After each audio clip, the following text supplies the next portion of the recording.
Kahf. It also contains the beginning, the whole Surah Maryam, and also the first, and also Surah Taha. So yesterday we read Surah Bani Israel and Surah Kahf, most of Surah Kahf. And in this sequence of surahs is one of the best sequences that come in the Quran, along with the sequence of Surah Rahman, Surah Waqi'ah, and Surah Hadid. Because back to back these surahs contain so much gems, so much pearls, such beautiful stories that Allah subhanahu wa ta'ala illustrates for us in these two juz. And I cannot go into in depth, or I cannot explain to you every single surah, but today I want to focus on Surah Maryam. And also what I'm focusing on will also contain a connection to Surah Isra, Surah Kahf, and also Surah Taha. And what I want to speak about today is three individuals that are being spoken about in the surah. First is Zakaria alayhi salam, second is Maryam alayhi salam, and the last one is Ibrahim alayhi salam. Now the story of the surah starts off with the story of Zakaria. ذِكْرُ رَحْمَةِ رَبِّكَ عَبْدَهُ Zakaria. And Allah subhanahu wa ta'ala illustrates for us his dua. The first thing he tells us is what his dua was. And if you don't know the story, it is Zakaria alayhi salam is at the age of 84, some say 86, and he wants a son, he wants a child. And at this age he says, وَكَانَتْ امْرَأَتِي عَاقِرٌ, that my wife is barren, she cannot give any children. And I've been asking Allah, and Mufassirun say he's been making dua for years. And he's begging for a son, for someone to inherit this nubuwah, this legacy that he has built to his son. So he's making dua, and from this we can actually learn how we can make our du'as. Because when we teach our kids, or when we tell someone to make dua, we don't really tell them how to make the dua. Sometimes it's just, Allah subhanahu give me this, amin. That's it. Or it's, can I have this, amin. That's it. But this passage explained to us how we're supposed to present ourselves in front of Allah subhanahu wa ta'ala. And Zakaria alayhi salam does it very beautifully. He starts off, he says, قال رب إني وهن العظم مني واشتعل الرأس شيبا ولم أكن بدعائك رب شقيا. The first thing he says in his dua is he declares his weakness. He declares how weak he is. And he declares how strong, how powerful, how independent Allah subhanahu wa ta'ala is. That's the first thing he does. Praising Allah and showing his weakness. Oh Allah, I'm old. I have white hairs. I cannot give a child. But Allah, you are the greatest. You can give from your treasure whatever you want. Your treasures are unlimited. He is showing first his weakness.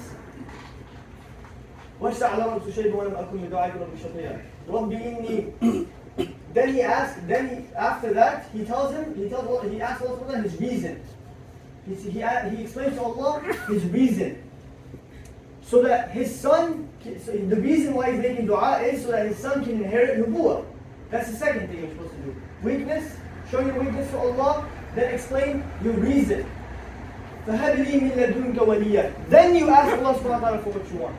Then you ask Allah for what you need. And the last thing he says, وَجْعَلْهُ رَبِّي رَضِيًّا. He makes a promise to Allah. Sometimes we don't make our promises to Allah. We ask for so much, but what is the reason why we're asking? So we can make Allah subhanahu wa ta'ala happy with these blessings. Allah, give me a car. But if I'm using that same car for haram, then what's the point of asking Allah subhanahu wa ta'ala? Allah, give me money. But if that money is going towards haram, then what's the point of asking Allah subhanahu wa ta'ala? Allah, give me children. But if we're not taking care of those children and helping them improve in their deen, then what's the point of those children? So we ask Allah and then we make a promise. وَجَعَلْهُ رَبِّي رَضِيًّا. He promises Allah. He says, this son you'll be pleased with him. I will make sure you'll be pleased with him. So he shows his weakness. Then he gives his reason, then he asks for what he wants, and then he makes a promise to Allah. This is how our dua should be made, just like how Zakaria. And that is why his dua was accepted. And then, Ya Yahya khudh al-kitab bi-quwwa. He had a son named Yahya. And the importance of our dua is very important for us to have this connection with Allah. For Allah to recognize our call above others. That this slave of mine is a close slave of mine. And I hear his dua, I will accept it right away. There's a story of Khalid ibn Walid. When they were going to a battle, this was after the passing of the Prophet ﷺ, and it was a huge battle against the Romans. And Abu Bakr bin Jarrah was the commander, but he assigned Khalid bin Walid to lead a militia to go and fight these Romans. And Khalid bin Walid tells him, he tells him, give me 30 people. That's all. He said, give me 30 people and I'll make sure we'll get victory. So Abu Sufyan he looks at him and he says, oh Khalid, you're facing 60,000 people. 60,000 compared to 30, you're not going to win this fight. I mean, that's not logical.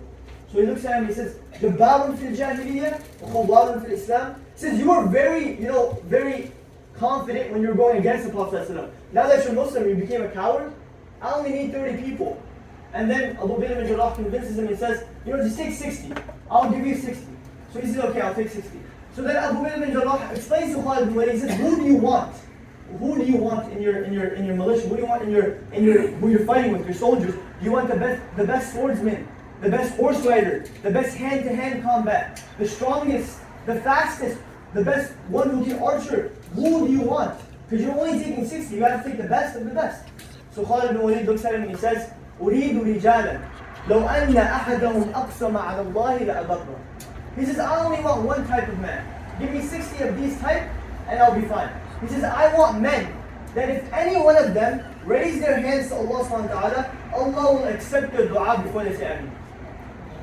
I need these type of men. So he gave him 48 Ansar and 12 Muhajirun, consisting of Zubayr bin Awam, Fadl bin Abbas, so many Sahabas, 60 of them that had this quality.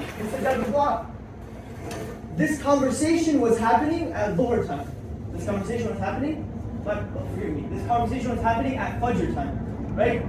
At Fajr time, they're having this conversation and they're ready to go fight after Fajr. So they go, 60 people, Khalid bin Walid, 60,000 Romans. By Asr Salah of that same day, 60,000 Romans were defeated by 60 Muslims. This story comes in Tariq al-Khulafa by Suyuti. Authentic.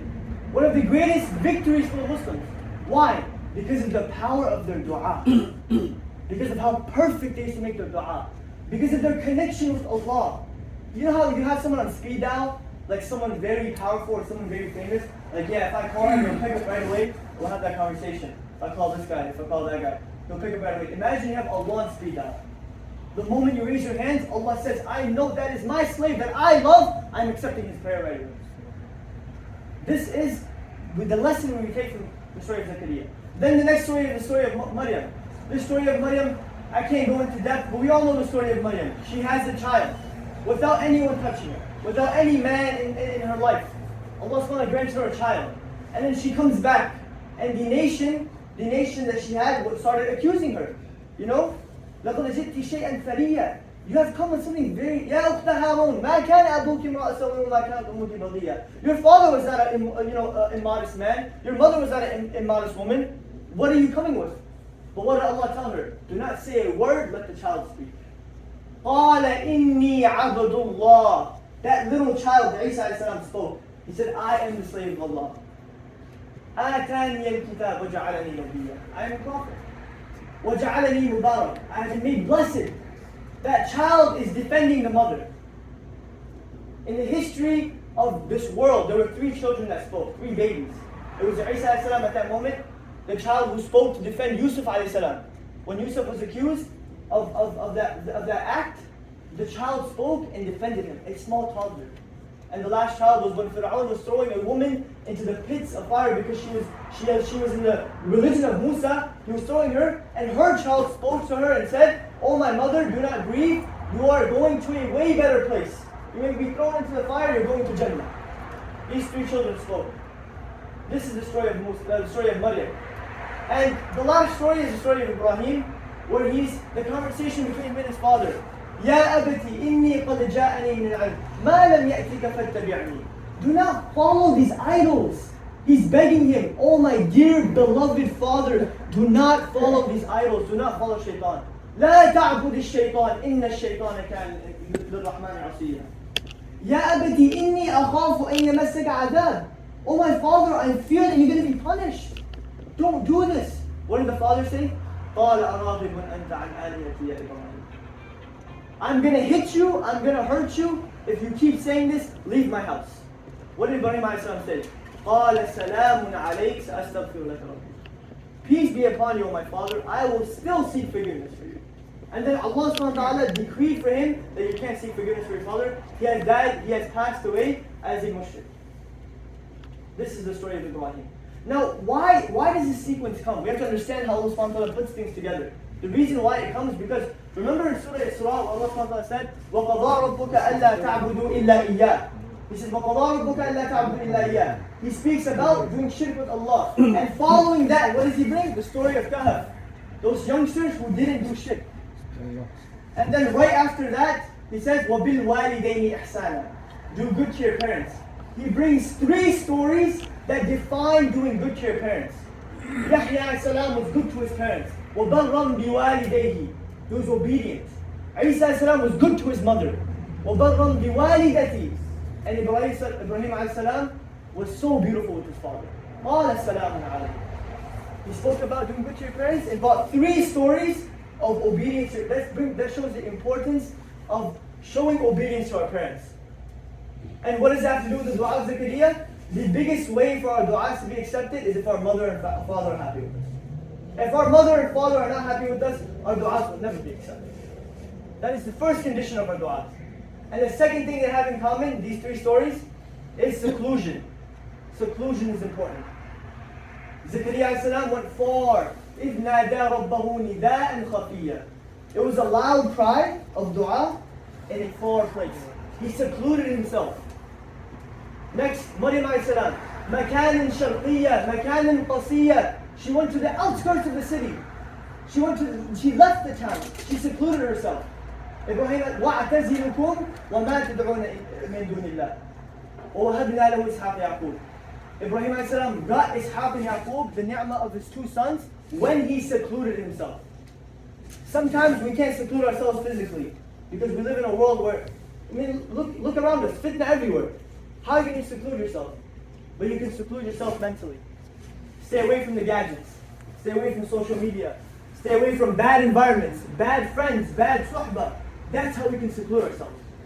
So I ask Allah subhanahu wa ta'ala to give us the ability to find that seclusion, to get our du'as accepted like the Sahabas did, to get our du'as accepted like Zakaria alayhi salam did. And I ask Allah subhanahu wa ta'ala to give us all tawfiq.